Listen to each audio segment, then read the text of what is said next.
Record now anyway. That's fine.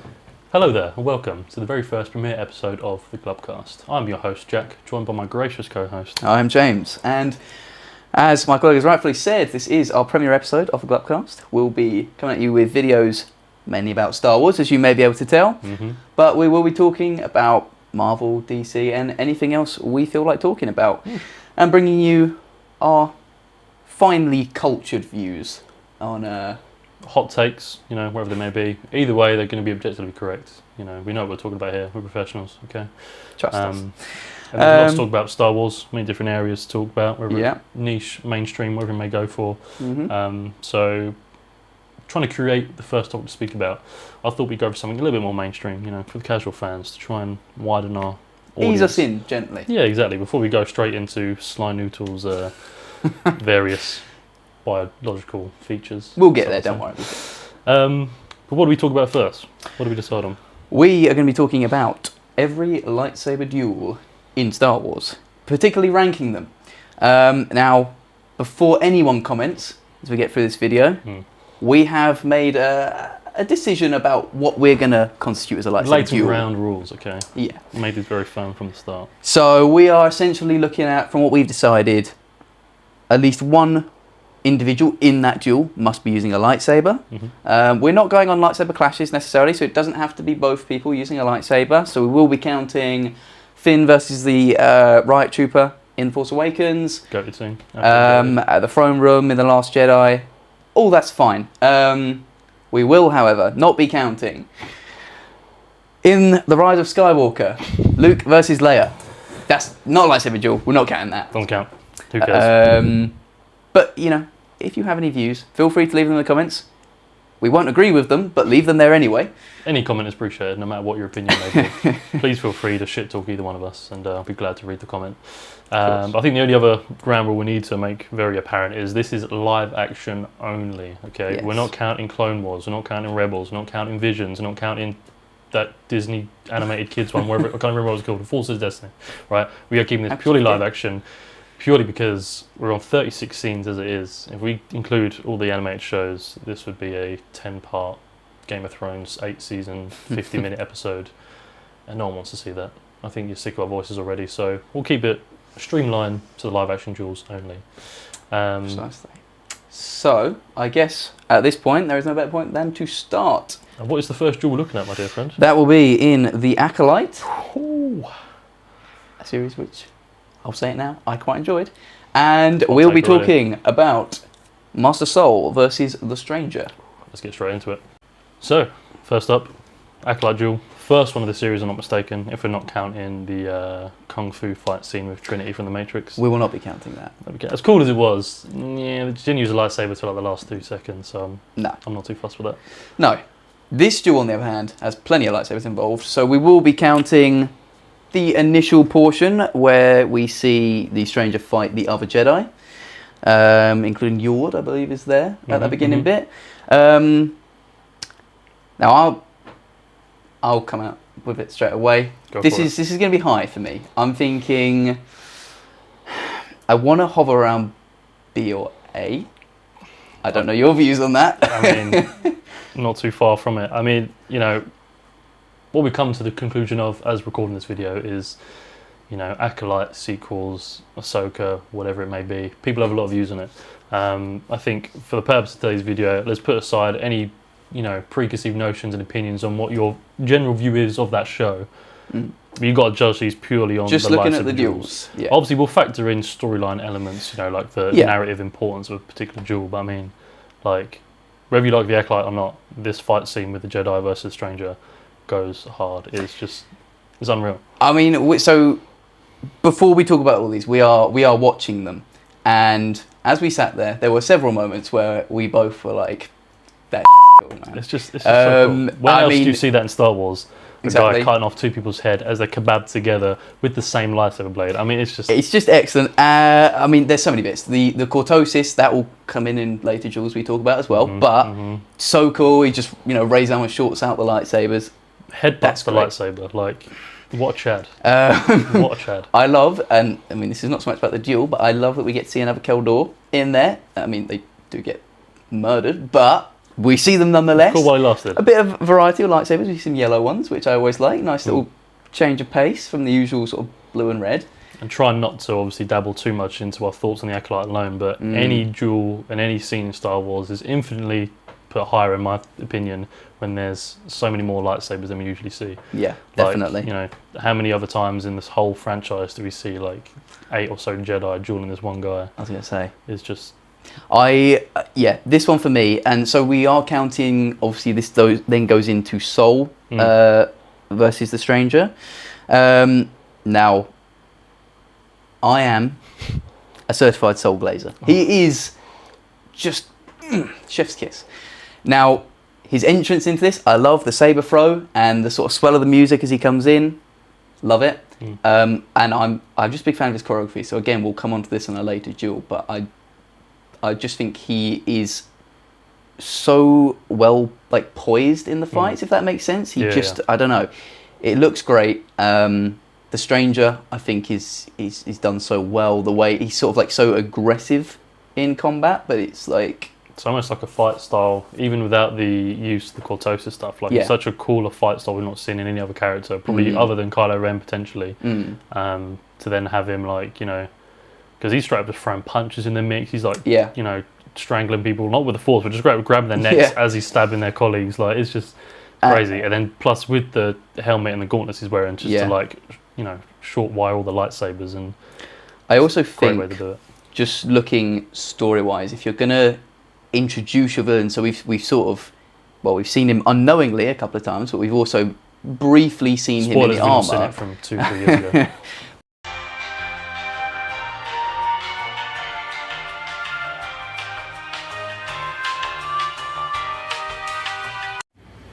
I mean, he just straight up was butchering the Jedi. And when else do you see in the whole franchise, like, a character going that hard and just straight up murdering? Because it's not even a duel at this point, it's a slaughter. He's just, you know, you can see how easy it is for the guy, just blocking these blows, slicing up the other Jedi. It's just, you don't get anything else like it in the series, I don't think. And I think that's what I like most about this. The brutality of the fight, which I don't think you really see. I mean, you obviously get people dying in various horrible ways later on in the saga, but I find, you know, if you look at the prequel fights, they are very fluid and more, I guess, elegant maybe. This is just some guy just taking out Jedi in any means he can. And I think he in these scenes comes across more like a sort of villain out of like a slasher film, just hacking people up. And that's what I like about it. Because it almost doesn't, like, you know, compare even against Dooku and Anakin, like something like that. You know, it feels very much more like a fencing kind of fight where, like, you know, definitely. you can tell, especially with Count Dooku, the character he is, like, he wants to have the duel and wants to show his skills, whereas this particular scene, the Acolyte, is just straight up murder fest. Like, them Jedi don't stand a chance and they're just getting killed in like the craziest ways, which in a lore level is cool to see, and even from like a technical, you know, production level, I'm so glad that they, you know, the creators of that show went that extra level to sort of give us a duel that we've never seen. Definitely. But if we're talking of people that don't stand a chance, like all those Jedi, there's one that does, and he's my favourite. Certified Soul Glazer over here. What a guy. So we are talking about his part in this fight as well, which leads on from what we initially see with the other Jedi. First of all, one entrance by Soul. The saber throw coming in and he blocks it with the swell of the music. That's perfect. Love it. We don't get a sort of extended fight between them. It's kept fairly brief. Yeah, short and sweet, that one. But coming off the back of the scene you just seen, where he's in slaughtered Soul's entire, you know, company of Jedi. You know, he holds his own, I'd say. He gives up a good fight to him. And it does show, again, probably teetering more to the edge of the prequel kind of style, where Soul's a lot more sort of focused and, use the word elegant again, very elegant in the way he duels. I just love how he fights, and you know, we'll see this as we go on, but just the way he sort of moves and strikes, I don't know how to describe it, but there's just a certain thing about it that's just great. I love they sort of show how powerful both of them are. So I think towards the start of the fight we see Soul kind of pushing him back, because I know the shot it cuts to their feet and sort of moving backwards, and then we do the same thing the other way. I quite like the sort of emphasis on the footwork, and showing the sort of even balance of them. But I mean, my only sort of complaint about this, I think, would be in the way that it is in the episode, which is, we don't get this when we watch it back, obviously, but from memory, and I may be wrong, but I believe that it's sort of cut between parts of the episode. So you've got Soul and the Stranger fighting whilst Jackie is off doing something or what. Yeah, I think there's a lot of cuts back and forth to other scenes you don't want to be watching, because you'll be watching the cool fight scene between exactly. I get that the story has to flow. We can't just ignore the other characters. But when you're watching the fight and it cuts, you're like, oh. That is a very big criticism of another very good duel, which I'll love to speak about later on. We will get there. Yeah, just ingrain that into my brain. Well, I've already got something I'm going to be talking about very soon, but I'm going to hold off for now. Okay. So looking purely at this fight, so we've got predominantly Soul versus the Stranger, but we're talking about the other Jedi as well. I'm a big fan of this fight. Yeah. I think it's the way, I mean, we've described it. It's just a bloodbath at the beginning, and then we get to see Soul for the first time, I think, really sort of actually fight. I'm a big fan of it. I would be looking sort of top of B, I think. There is a temptation for A, because I do really like it. Yeah, I mean, but, as we said before, you need to put aside any views on of that show, that project, whatever it may be in particular, and focus purely on the choreography, the design, the sheer cool factor of what's going on in the scene. I mean, my guy instinct is A, but I don't want to use the A tier too lightly, and I don't want to chuck the first duel into A tier. It's starting me to go on. Everything's S tier, it's all great. That's the other issue, us being both, quite die-hard Star Wars fans. Yeah. I can't speak for yourself, but me here, there's not a lot in Star Wars I actively dislike. So, I mean, I could quite easily put everything here in A, B tier, but trying to be more critical with it. I think top of B is probably a pretty fan spot for that one. I think for now. I mean, we'll see how we go. We may rejig as we go down. I don't think we should rejig. I think we lock in. Put some stakes in it. So what? Okay, so you're going to say, if we end up putting this in B and then we go through all the rest of these and think, oh no, I think it should have been up. You're not going to do that. Feel free to make that decision. I'm happy to do it, but either way, it's going to be B. We agree on that. As long as we keep it towards the upper end of B tier, I think that is... I'm happy. I probably would secure a top 3 in B tier. Well, we'll go for now, and if we change our minds, right, I guess that's our problem, since someone doesn't want to move them. Let's lock that bad boy in. Lock it in. And that's the first duel done. So on to the next duel, we have Jackie versus Stranger, coming straight off the back of the main duel we just spoke about. Yep. There you go. First impressions, first thoughts? Now, I do like this fight. I would say 2 key bits I want to talk about. First of all, I love the Stranger's entrance into the fight. We already sort of touched upon in the previous duel how he almost comes across as like a slasher villain. And I'm a big fan of like the screen moves, for instance, and it gives me massive screen vibes when Jackie, I think she's like down on the floor looking at something, and you see him running up in the background, but there's no sort of, they don't point particular attention towards it. He's just suddenly run up on her, and especially with the sort of robes and everything, he really just gives me sort of like ghost face. The helmet as well, right? Like it's all welded together with the teeth showing. Yeah. Like, it's such a cool design anyway. So have it then shown, presented in that way, which I love, because we don't really see that anywhere else. It's again touching on that sort of bringing a different side of things, maybe. So I'm a huge fan of that. The fight itself is good. Dare I say nothing too special. I like they sort of show off Jackie's sort of like, it's a bit more acrobatic. Like I think there's more when she jumps off the rock, and we get to see the sort of cortosis in play again when it shows up her saber. Which I do love when she pulls out Kelnaka's saber from behind her, and you get that little glance. Love that. Yeah, that's a cool little scene, and I think you probably see it coming from a mile away when in the concept of the show you see her pick it up earlier on. If you pay attention, she's got it somewhere hanging on her belt. So although it was a bit obvious at the time of watching, it's still a cool little moment. And I especially just love the strange glance to the lightsaber, like that split second they both stop. I think that's got done quite well. But there's one other key bit to this fight to me, and on watching it back, it wasn't as bad as I remembered. but it will definitely come into play in a later fight that we talk about. And that is people fighting with two lightsabers, as in dual wielding. Yeah.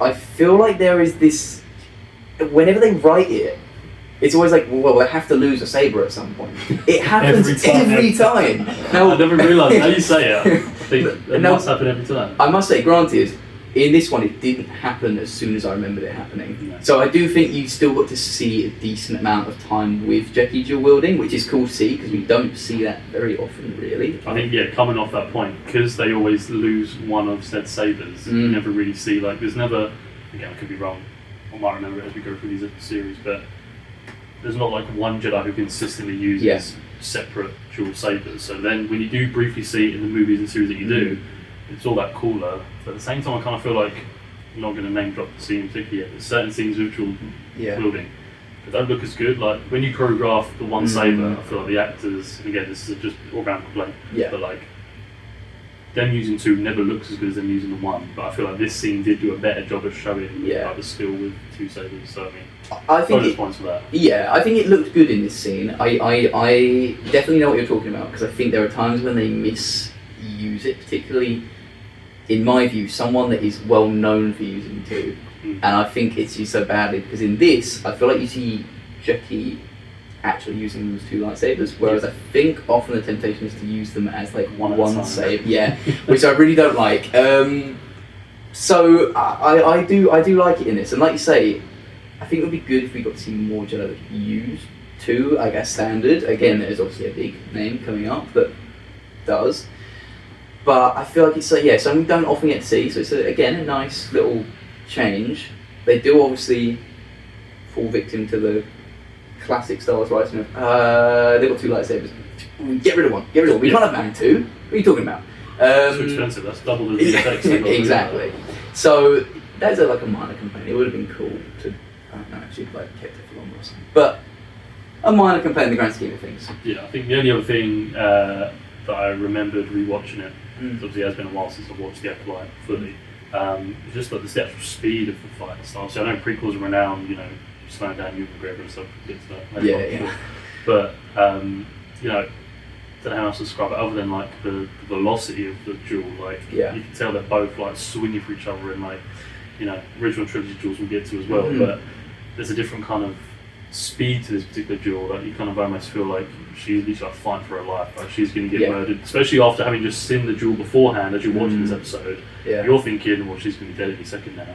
And you can almost tell that the character's got the same thought process. He's like frantically trying to battle away. And I think it's that franticness and the stakes to it. They make the stranger feel dangerous because there are other fights you can watch, and they may frame it as that the hero or whoever is at risk, but you don't always feel it. I think, whereas this. I mean, I didn't expect them to do what they did later in this episode, but you're still thinking, like, this guy is clearly, he means business, this could be trouble. Yeah, I mean, I think that brings us on to another major kind of topic area I wanted to encapsulate with every duel we speak about, is like the sort of the narrative importance of each duel. Yeah. Because, and again, this is a positive for the Acolyte as a whole, but this is one of the first series for a long time which doesn't connect to anything you've already seen. It's not a prequel to a show, it's not, so like, we're watching these characters who we've only met for the first time, not knowing what happens to them, meaning that every duel we watch is actually genuinely like excited to watch, because you're thinking, what is going to happen? Whereas Kenobi, which we'll get to, has some great duels, but you know what's going to happen to those two guys, you've seen them 40 years ago in New Hope, right? So like, any sort of tension is irrelevant and almost wasted, because, and I know Solo's not included in this particular video today, but one of the things I hated with the trailer for the movie was like showing the shot of Chewbacca hanging off. Oh, Chewbacca's good. Like, no, he's not. We've seen him so many times. You didn't know, man. It's his brother in the original trilogy the whole time. Like, whose logic was that in the marketing room to think, oh, let's tease the one character you know that does survive, potentially dying. It's just, So I mean, that's a bonus to the Acolyte, that all the duels in this show actually kept me on this like edge of my seat thinking, who is going to win? Yeah, I was just saying, I mean, a big plus for all of them. I'm sure that one day we will talk about the Acolyte generally, so I won't go too much into my opinions, but that is a a big thing that I'm fond of in terms of the unconnectedness. Don't get me wrong, it still feels like Star Wars, and I might speak for myself, but when I watched it, I remember thinking like, wow, I'm actually excited to watch this new Star Wars thing. Yeah, it felt new. That's Yeah. the difference. It wasn't just a new show, it was a new direction. But let's not get too deep into, because we could sit here for another 10 hours and talk about we could, but we must focus on the list. And on the list itself. Where we put in Jackie the Stranger. I'm going to say...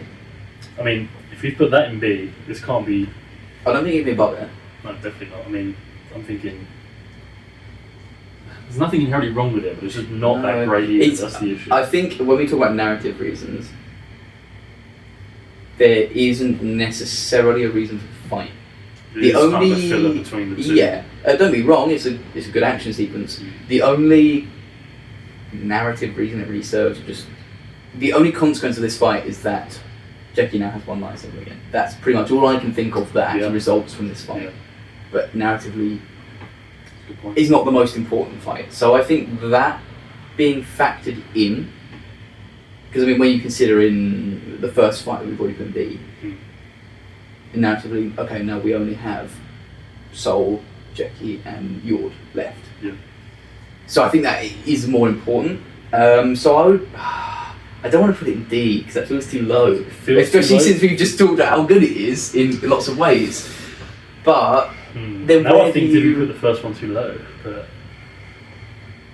I mean, I seem to remember saying something about moving these later down the line, but okay, I mean, I can be persuaded. I think no, you wanted stakes, so these are your stakes.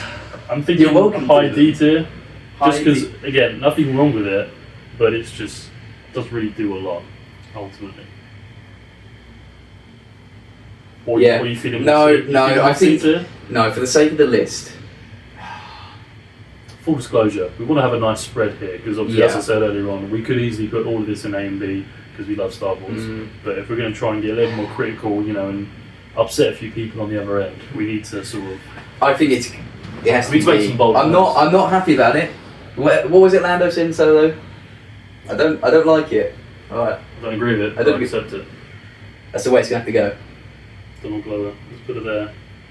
D tier. High on D tier. Yep. Again, nothing wrong with the duel. I enjoy it, but there's a lot we've got to get through, and I feel like if we shovel everything, if we start putting things like this in B or C, we're then going to be getting to some duels later on down the line that are going to be like, well, they're going to have to be S because they've got to go above them. Exactly. So I think I'm happy with that. Yeah. Cool. Top of D. Yeah, top of D. So, coming straight off the back of Jackie versus Stranger, we then get your absolute goated hero, blazed individual, Master Soul himself. So let's talk about that scene in particular, the three-way duel there, Master and Apprentice versus the Sith Warrior. Now, as three ways go, this is one of my favourite three ways. I'm a big fan of this. Again, I'm going to talk about the very start of the fight. We see Soul pull Strange back and Jackie swing for the head.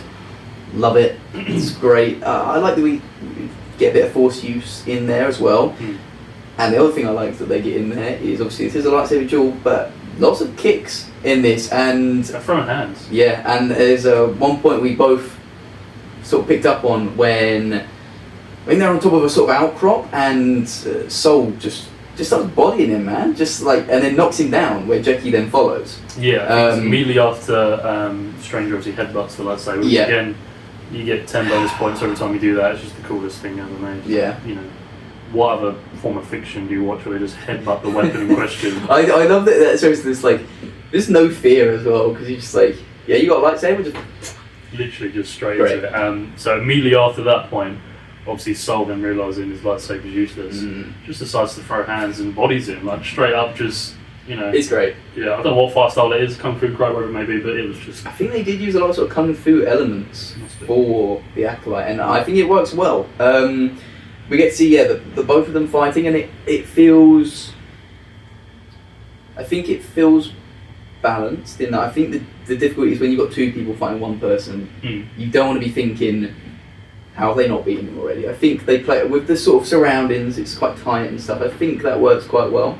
Another thing I picked up on, which, again, controversial, you don't see in other arguably better duels between Master and Apprentice and the Sith Warrior, is these two actually felt like teammates. They felt like they've trained together for years. Like when you're watching certain fight scenes, you know, they're not taking turns to attack the bad guy. They're actually working off each other, and like, you know, with Jackie using the terrain and then Soul using the force abilities. Whereas some other duels, which a lot of people may put higher, they don't really see that because one of them will, you know, rush ahead and something happens to him, and then, you know, I lose the duel. But I'm a big fan of that. I think that's a really good point. You do feel as though they are working together well, and I mean, you touched on the point there. There's a shot where Jackie sort of runs up over these sort of rocks, because I think the premise of the fight is that the stranger is going after Osha? Yeah, I think, and they're trying to sort of protect her. So there's a point where he starts kind of getting away from them, and you see Jackie, I assume it was done on wires, I don't know, but she does this awesome jump up the blocks. That... She was X-23, remember? That's all. Yeah, it's true. I'm a big fan of everything. Tune in next week, we talk about Logan. Yeah, so I'm a big fan of that, and then, I mean, we do also have to address the elephant in the room. Jackie goes down to continue the fight. Yes. Now, let's break it down now. Yeah. First of all, you get the reveal of the fact that his whole saber, the entire time, has been 2-in-1. Which is a great reveal. You get Jackie smashing the helmet off, which I think is really cool. Again, showing that sort of aggression and the sort of hand-to-hand bit. She's using like the hilt of her lightsaber to smash him in the head. When else do we see that in any Star Wars media, where they just resort to sheer bludgeoning with an object? Yeah, I want to say there's only maybe one other fight coming up on this list where we see a little bit of that. We'll get there. I can't think what it is, but you'll know when we get there. The reveal is great. I really know what you're talking about. Yeah, the helmet coming off, and obviously shock horror reveal. It's Chimera. It's that guy. Great. The only other guy in the show, basically. Like the arms did throw me off though. Seeing how whammy he is in that cloak was impressive. So yeah, the reveal is whatever, but I remember when I watched that, I was not expecting that at all. Even after, like, because I think looking back to when I watched it, like, premiere and when it aired on Disney Plus, like, seeing the rest of the Jedi get slaughtered in the first bit, I was already like, yeah, this is insane. And then, so I think yours already dead by this point. He's coming afterwards. Does it? Yeah. So after Jackie dies, he comes in. Which that's his neck gets snapped though, doesn't it? Yeah. Which again, that as well, I was like, blew my mind. But then just seeing her fate being literally 3 clean holes punched through her chest, like, and the way they shot it, where they just kind of, it's her back, you see the holes appear, and then it cuts to her face, just obviously. Her expression, I think, seals the deal, and it's almost that like realization of, you got to hit the Norman Osborn and Spider-Man, like, literally, it's exact same. But it's her realizing that, shit, I'm dead. Like, and then that's game over. Immediate reaction to it as well is great, and you know. I just remember thinking, I know we see all the Jedi die at the start, and we've talked about how you do feel the danger for like Jackie when she fights him, etc. But I did not expect. I was going into it thinking, right, Soul is arguably the sort of main character, I suppose Osha maybe, but Jackie and Yord have been in it thus far and have fairly big roles. They're not going to kill them. Surely not. So for them to actually do it blew my mind.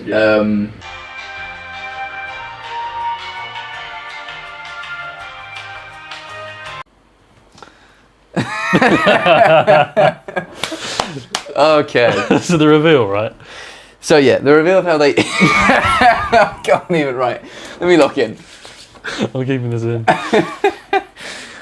Oh, right. Jackie and Yord, the reveal of their unfortunate demise of the hand. It was great. Yeah. Now, one bit I do want to touch on, we're not going to talk about a separate duel, but Yord, we've talked about it very briefly, does come in and have a brief fight with the stranger.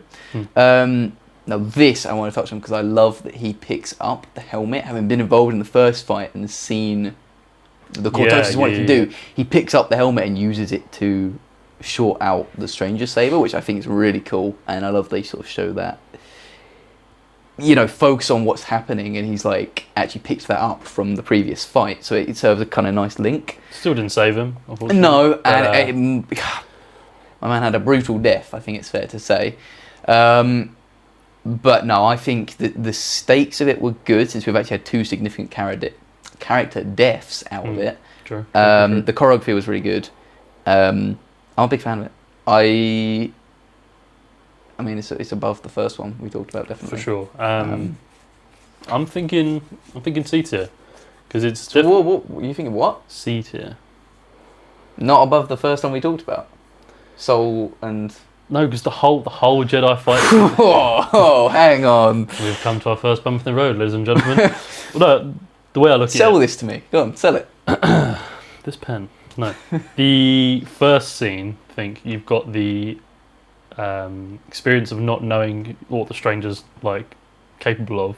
Uh-huh. You're seeing an entire like battalion of Jedi Knights all ignite their blades at the same time, ready to kick some ass, proceeding to get murdered out of nowhere.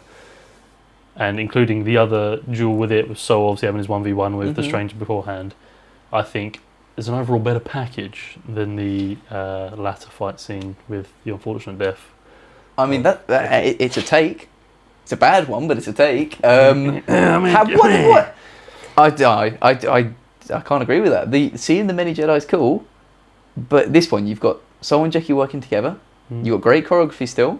It serves the narrative purpose. The stranger's going after Osha. They're trying to stop him. Yeah. We get 2 character deaths out of it, which were first big impact. The shock reveal.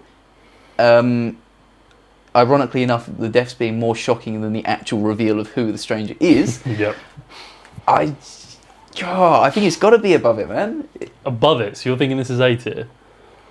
Or higher in B. I wouldn't not put it any higher than B. I personally would have chucked it in C, but I can make a compromise. My only thing is, if you're looking at, you've got 2 screens playing both of them. Yep. My brain is instantly gravitating more toward seeing all the other Jedi getting like fucking kebabbed getting absolutely sliced. That is your monkey neuron activation brain. I, as an intellectual, am looking at the other screen because it's a much better fight. The nuanced, more many Jedi. No, I know why you like the first one, and I do like it for the same reasons. Cooler. It is. I'm agreeing with your points. The one's cooler. Let's just sell this. Agree to disagree. Agree to disagree. We're only the 3rd duel, and we've already come to I didn't even expect us to disagree on these ones necessarily. No, because this might get bumpy down the road. But this is one I'm willing to let be a loss for myself. There's a lot other ones later on that I want to fight more for. So this is an L I'm willing to take. Do we have any way of like a coin toss? Well, no. So if there's one where one of us feels extremely strongly over it, and there's a flat-out disagreement, where does that? Do we meet in the middle, or is it? Have we got like a veto? I think that'd be a very strong case for the thing you're arguing about, and with the lack of a mediator in this production, I use the term production very lightly. I feel it's just going to be down to a gentleman's agreement to what compromise are we willing to make, and I'm willing to make a compromise for this to be B. Above or below? I'm saying just B. If you're willing to put it in B, I'm willing to have it below the first. I think it's. I think you're wrong, but I'm willing to accept. But they're very closely matched. There's not disparity I don't think there's like, for however much I might say you're wrong, the difference in quality is not enough that I think it's not like the 3rd one we've talked about is, like S tier, and the first one's dog shit. They're both, similar enough. Yeah. So B tier it is. I'm locking it in. Right. Final decision. I just can't believe that. Jackie, Sol, and the Stranger duel locked in there at B tier. Okay. Let's carry on with the Acolyte. So, full disclosure, this duel we completely forgot existed, and upon rewatching it, wasn't too fussed. But we're not going to neglect it. We want to be completionists on this one. So, the next duel, of course, is... We have Kelnaka versus Sol and Torbin, which is fine. It's out. There's not much to say. It's cool to see a Wookiee Jedi. I think rewatching it just now, and I almost felt like for the first time. Obviously, in the context of the show, there's a lot of flashbacks and a lot of narrative the flow always keeps changing, so it's a little bit jarring to watch anyway as a TV show, which we'll not get too much into. But reviewing it as a whole, you obviously got young Soul with his dead trim. Yeah, I can't say much, but he definitely gets more aura when he gets older. Yeah, he you know, he's a fine wine that. Yeah, I don't want to throw stones. You know, people in glass houses, but it's not great. Yeah. But, also, like that's the level of de-aging. Like shit, when you think look younger. Just give him a shit haircut. There you go. But no, you see, yeah, you got him. Kelnacker is the highlight. Yeah, definitely. Seeing, because obviously any fans of animated stuff, we've already had Gungi was his name, that little Padawan Jedi Wookiee guy, which is cool to see. But seeing like a fully grown, like peak sort of prime age Chewbacca Wookiee on my days, so amateur little mistake there, isn't it? That's one of them Chewbaccas. Yeah, no. But seeing a full Wookiee Jedi in live Definitely. action was awesome, and like the way he fought, kind of similar to what we said about the Stranger. Like it's just sheer strength over technique, which I like. You can see the sort of force of his blows, and I think this point where like he knocks like Soul into something or whatever. And, there's good impact behind it. There was one part that I think may disagree on a little bit. There's a bit where Soul jumps over his sort of saber in this cool move. I quite like it. And I think you may feel differently. I'm gonna say this now, and I can't think of how many times that happens in the franchise, other than the one other time in the sequels. But slow motion does not belong in Star Wars. When did that happen in the sequels? It's the bit with the TIE interceptor where she like, does Oh the flip. yeah, I quite like that shot as well. Actually, I mean, it looks cool. Don't get me wrong, but I feel like slow mo just where it never happens in Star Wars that often. It feels so weird to like see. How do you feel about the movies of Zack Snyder? Now, whilst we may disagree on that, there is one bit which I don't think it's in slow motion, or if it is, it's very slightly. But there's a point where Kelnacker jumps. I think that looks slightly goofy, so I can sort of get that view. Yeah, it's kind of gave me like 2003 Hulk vibes. Where Yeah, doing that definitely. big like, squat jump over the air, kind of defying the laws of physics. Yeah, it looks a bit strange. Yeah, I mean, but no, the only other thing that really annoys me about this is there's a point where Kelnacker is holding Torben up against the wall, and Torben's sort of like holding his lightsaber. And you're telling me that this big Wookiee Jedi is pushing on this saber, and Torben somehow has enough strength in his forearm to stop this just at going a reverse into grip him. angle to hold it enough to stop killing him. That I'm not a fan of. I don't mind, like Soul comes up and sort of tries to get him off, and I don't mind that he's not just like attacking him because he's being like possessed whatever at the time. So it's like he's obviously not just gonna like behead him. Yeah. So that doesn't bother me. But all in all,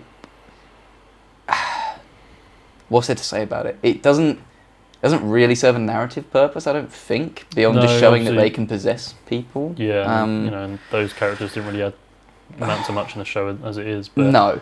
The only other thing, talking more objective level around the choreography, like the opposite of the Sohan Jeki scene, the two of them are just running around each other, occasionally, chucking the lights around, and even Soul just kind of feels like he's literally running circles, which may have been the technique he was actually using. Who knows? That might have been a strategy. It's actually Form 4. Yeah, I'm sure someone out there has got the sacred text to be able to tell me what form that was.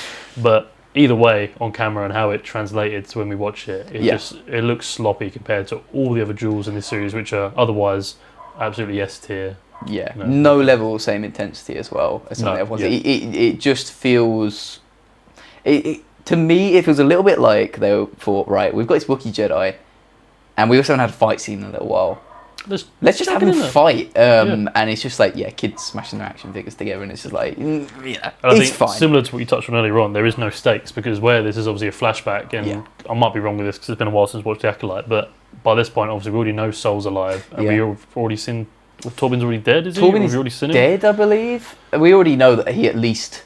doesn't survives die from past that. this. Yeah, because that's the explanation to how he gets the scar. Yeah. So again, this may be a complaint for a lot of duels in Star Wars, given the nature of how they tend to retrospectively add storylines, which isn't always a problem. But for the sake of, if we're critically analysing these duels, I mean, we've got to draw the line somewhere. And I think this is just you're inherently losing some of the tension in the fight, which sometimes you can't avoid it, but because obviously we will base these as if we're watching it for the first time. So even movies that we didn't see in 1999.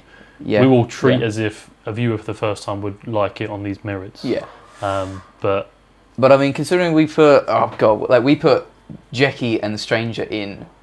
I feel this has to go in E. It has to go in E. It's not going above. It's not going above Jackie and Soul. I will not allow that. It's got to be. It's got to be E. Yeah. Like, don't get me wrong. Big agree. I don't think it's horrible by any means. It's just not good. But it's definitely the worst out of the entire Acolyte series. Oh yeah. Yeah. Which, I mean, I suppose in their own way they set their bar too high with the whole. That's the point, because aside from that, I don't think there's a single other fight that I am not a fan of. I think they are all pretty high quality. They all have some good merits. They're all good to watch. And we'll be coming on to the next and final, dare I say, what next? Final duel of the Acolyte. So, rounding out the Acolyte, we have a scene I know you're very fond of. What a way to round it out. Soul versus the Stranger, final showdown, the final round. This is the decider between these two absolute goats. Now, I am going to glaze this so hard, and I'm going to take a minute here just to address very quickly all the things I love. So, first of all, gives me big Cloud City vibes. I love blue saber, red saber, indoors to start with, going through those narrow corridors. Love it. The Stranger is great. The breathing, the way he's just sort of constantly advancing on him. Love it. The way they use the settings, so they go across that bridge and they end up down on the sort of courtyard area. Peak. While we're on that particular one, sorry to interject so I don't forget it, there's a particular shot whilst they're on that walkway where, I can't remember whose saber it is, but gets jammed into the wall and they're like walking along the wall with each other, and the camera then pans to the outside where you're seeing it like slice through the wall as they're like walking together. It's just, again, another great shot from that show. They're just... I love that. We must address slow-mo comes into it. Bit too many times for my liking. I'm not as much of a fan of the first shot where they jump off of the bridge. It's kind of giving me, just janky vibes. Just having him slowly floating through the air, like with the cape kind of flowing, like Mary Poppins looking. Yeah, that one I'm not as much of a fan of, but then they do it a bit after that, I believe. When they, so the triple kick, love. Yeah, again, that was done well. I didn't mind the slow mo too much for that to kind of emphasise because otherwise you wouldn't have even seen that really choreography wise. So I mean, it's again just come back to the sort of the martial arts elements of these fights. Yeah, I love that. I think it's great. Now I'm going to touch upon it now before I forget about it. But Soul, just aura-farming the whole time, and I love him. This is going to sound like the most niche thing, but he does it like at least twice in this duel where he will do something and like so. I know one of them's when he puts his lightsaber away when he stops the Stranger throws the two sabers and he does that like forced sort of shockwave thing. And then I can't remember why he does it the other time, but he puts his lightsaber away for some reason. And then the way he just like gets it back out and just slowly, it's great. The whole design, like the gauntlets, there's something about that I just love.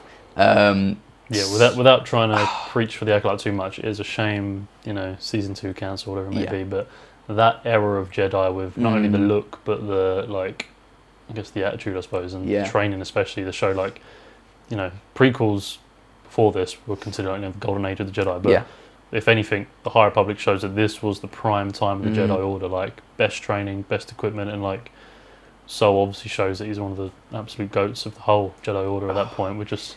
I just love it. The sound design is great. There's a point where they clash and there's this sort of high-pitched sound and it sort of spits the sparks out onto the helmet, which I think no one else looks uses great. that move? Yeah, every duel could be ended. Just blind the opponent. That's true. But I'm big fan of that. The force sort of shockwave, whatever you want to call it, that whole move is great. We don't see much like that really using, force powers in duels. We get the occasional push, pull, we get a lightning blast, but literally like doing an ultimate move, holding down R3, R2, just like... The vibe I get with it, when I watch it, I find myself thinking like, this guy's a Jedi Master, like, he knows what he's doing. He feels powerful, but he also feels like in control. There's a point, it reminds me a little bit of a duel we're going to have coming up. And it's part of that duel I really like. I'll name drop it. It's going to be Duel of the Fates. We'll talk about it in a minute. There's a part in this fight which reminds me of when Obi-Wan comes out of the shield gates in Duel of the Fates, and it's like a quick sort of fast-paced bit.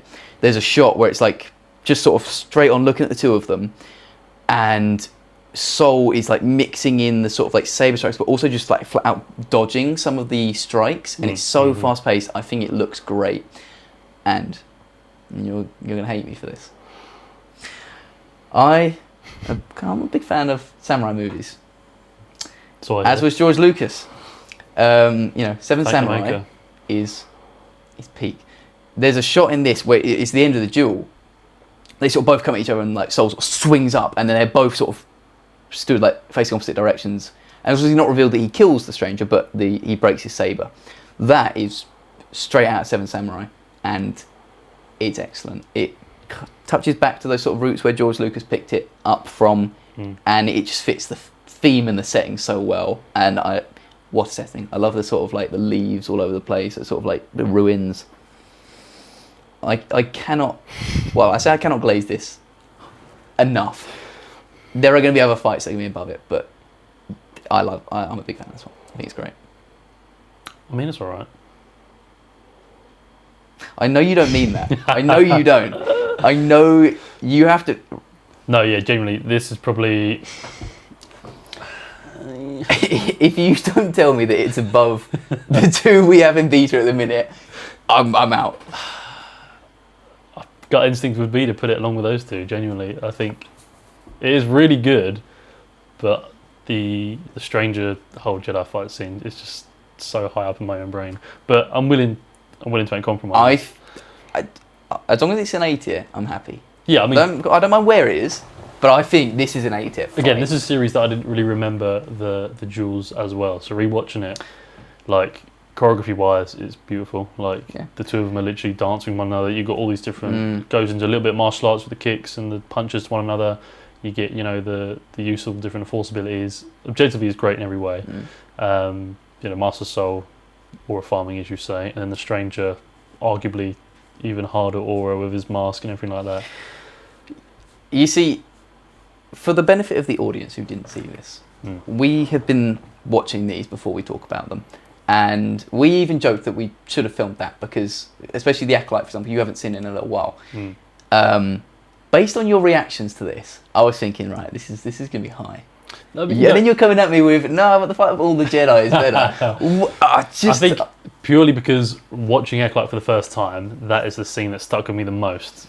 That episode with the whole Jedi fight scene, that for me was like unreal. Then by the time we got to the finale, I think the rest of the Acolyte had kind of been a little bit mid, and I was like, yeah. And then, I'm not saying the duel wasn't great. I can see when you factor it into everything else, definitely that episode, whatever it was, episode 5 or something, I want to say, of where you've got the fight where he takes out all the Jedi, basically. Yeah.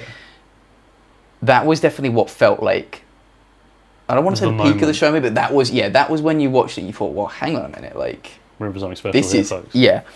So I can get that when you look at it as a whole. But I think choreography wise, stakes wise, and just in most ways, I think this tops it for me. Yeah, I mean, I agree. It objectively is better.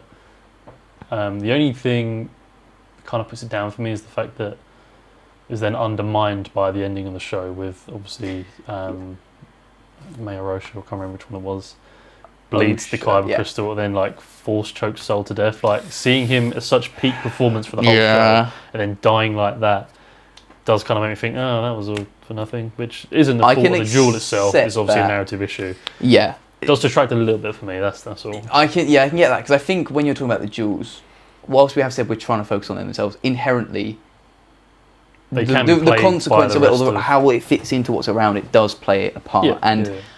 I'll be the first to say I'm not the biggest fan of the ending of the show. Like, Soul for me was, as much as I'll joke about, like, he's awesome, he was, in my view, the character I cared most about in the show. Yeah. So to have him gone and to go out the way he did, and then you get stitched up with, like, framed for the whole thing. Yeah. I know, I mean, in a way, it's good because it makes you feel something for the characters, because you feel like, man, that's not right. Like, you feel the sort of, it's an injustice. But that framing on the end of this fight, I can see how that would bring it down. Mm. It's still an A tier, but I'm willing to agree with you on A tier. Yeah, I Yeah. think despite I may not be as excited as you are speaking about it, I'm a big fan of it, and the points you've raised are fair, and yeah, it is great. I think that is Master Soul carries that for definite. I think at the count of 3 shots, where he just slowly looks into the camera again, draws back out his lightsaber, and just the ignition every time. It gets harder every time. And I get harder every time watching it. So for that, I think it's justified in the A tier. So we lock that in A tier, and with that, First one within the A tier, might I add. that is true. And we have now rounded out the Acolyte. So coming to the end of the Duels within the Acolyte, also unfortunately brings us to the end of part 1 of our premiere episode here on the GlupCast. Indeed it does. Kind of a post-game review. How you feeling? I'm feeling good. We obviously have covered probably one of the most controversial Star Wars topics of recent times first, so we've got that out of the way, and I think we've got decent spread. I mean, we've got a couple of Bs, an E, and a D and an E. So I think that's a nice spread to start off with. It leaves us a nice base level for where we go next. Full disclosure again, we have spoken about the Acolyte way longer than we thought we did. So we did intend on trying to cram in the prequels in this series, but we thought we'd give them the time they deserve and the treatment they deserve. So join us for part 2 of the live-action Lightsaber Duels ranked. We'll be kicking things off with the Phantom Menace, going on to everyone's favourite, Attack of the Clones, and then the mid-tier Revenge of the Sith. Yeah, it's a film. It's a film, I guess. Yeah. But thank you for watching. Thank you for your support for this newfound venture of the GlupCast. Hope you enjoyed this video, and any final remarks see you from the next audience? time, I suppose. Till next time.